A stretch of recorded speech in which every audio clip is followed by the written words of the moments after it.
Hello and welcome. If you are new to my channel, my name is Jocelyn and I'm a digital nomad and online teacher.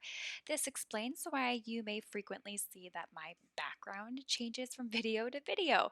So I hope you won't mind that today's video is going to be done beside this landscape mural and my friend the goat. So let's dive into the meat of this video. If you are here, it's because you're curious about teaching with a company versus going independent. Maybe in the past you've worked with a company where the curriculum was provided, but you're starting to look to expand your online teaching business, begin developing or creating your own curriculum and lessons, and hopefully in the process also increase your earnings as well.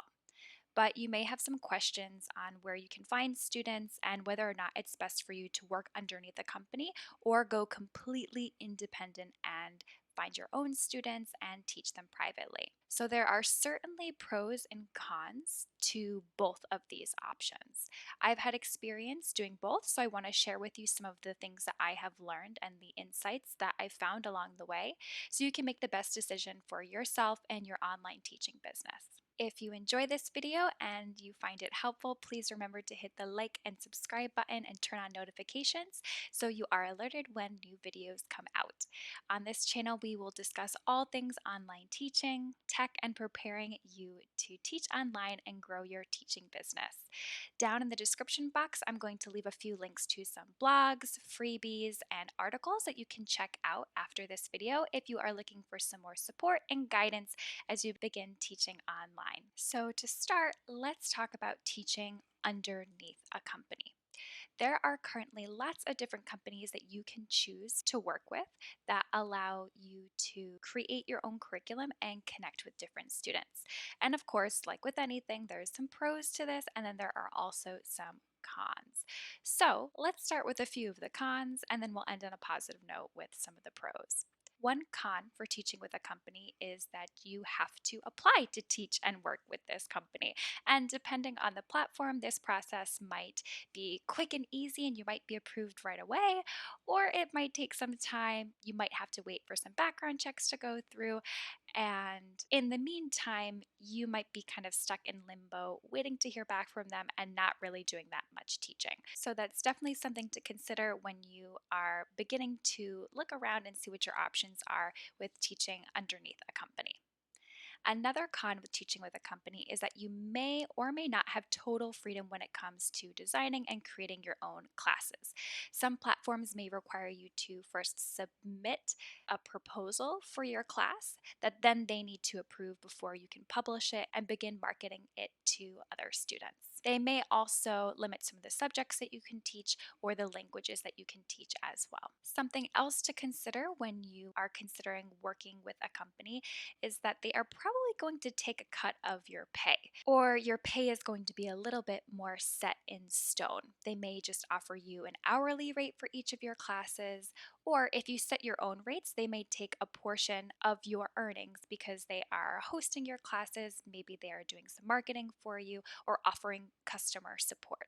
So definitely be mindful that if you're setting your own rates and working with a company, they're probably going to take a portion of your earnings. So overall, this is going to limit some of your earning potential. But on the flip side, something that's very positive with teaching with a company is if they are going to be taking a cut of your earnings, that's probably because they're doing some work for you, whether that's handling customer support, processing those student payments and making sure that you get paid.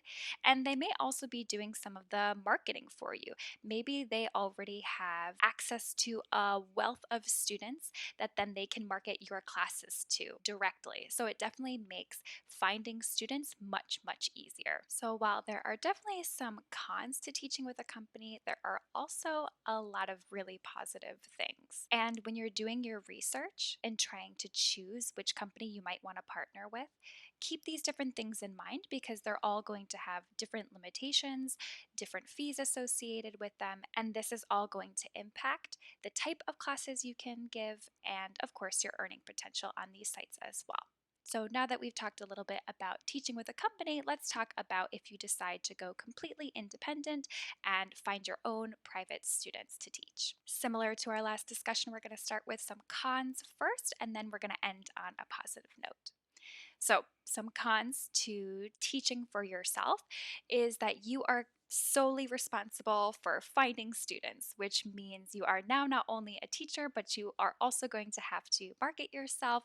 You may have to pay for ads on Instagram or Facebook, and it might potentially take longer for you to find students. You'll also have to consider that it's going to maybe take up a little bit more startup time because you're going to have to figure out how you want your students to pay you, whether it's through a direct bank transfer, if you're using PayPal, or if you're using Venmo.